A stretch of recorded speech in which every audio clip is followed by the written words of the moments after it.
कड़ा सुरक्षा बलय मध्य चलित विधानसभा अधिवेशन एने सुरक्षा व्यवस्था को जांच करिसेंती डीजीपी अरुण षडंगी। डीजीपी सहित गुइंदा निर्देशक सौमेन्द्र प्रियदर्शी, पुलिस कमिश्नर संजीव पंडा, गुइंदा विभाग आईजी अनूप साहू, डीसीपी प्रतीक सिंह और अन्य वरिष्ठ अधिकारी माने उपस्थित थिले। आसंता काली ठारू आरंभ हेबो विधानसभा अधिवेशन। विधानसभा परिसर रे 30 प्लाटून फोर्स मुतयन हेबे। 3 थाकिया सुरक्षा बलय मध्य रहिबो विधानसभा और एहार आखपाख अंचल। डीसीपी नेतृत्व में 6 जन अतिरिक्त डीसीपी, 19 जन एससीपी, 24 इन्स्पेक्टर, 85 जन सब इन्स्पेक्टर दायित्व में रहिबे। या सहित एसओजी, स्ट्राइकिंग फोर्स, बोमा निष्क्रियकारी दल, क्यूएटी, डॉग स्क्वाड और अग्निशम विभाग सबु दिग उपर तीक्ष्ण नजर रखिबे। सेपटे लोयर पीएमजी, रवींद्र मंडप छक और संलग्न रास्तार सीसीटीवी और सुरक्षा व्यवस्था रहिबो। विधानसभा पथ को संजोग करुथिबा रूट को डाइवर्ट करा जिवो। सुरक्षा को अधिक कड़ाकड़ी करबा पई अस्थायी कंट्रोल रूम रो व्यवस्था करा जायछि।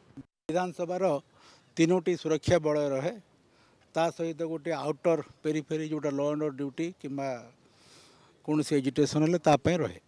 ये जो 3टी सुरक्षा बलय अच्छी से सुरक्षा बलय कमिशनरेट पुलिस एवं आमर सिक्यूरीटी विंग स्पेशल ब्रांच मैंने मैनेज करती। 3 थाकी आमर अरेंजमेंट करा जायछि। ता सहित गेट रे आमर मोर्चा अच्छी, आर्म्ड मोर्चा अच्छी। यदि कौन से प्रकार आत्मघाती कार्यकलाप हुए रोकवाई सबू एसेम्बली गेट, एसेम्बली बिल्डिंग सबू एंट्री पॉइंट रे आमर आर्म्ड गार्ड अच्छा।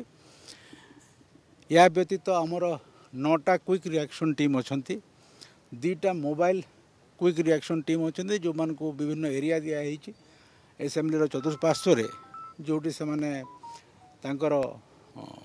बुलवे और जदि किसी कौटी घटना घटला से कन्फ्रंट करेंगे। एडिशनल डीसीपी रु इंस्पेक्टर रैंक पर्यंत 50 जन, सब इंस्पेक्टर एएसआई 85 जन एवं हाविलदार कांस्टेबल रैंक 160 जन, 30 प्लाटून फोर्स एवं 2टा स्पेशल टैक्टिकल यूनिट आमर डिप्लॉय करा जायछि।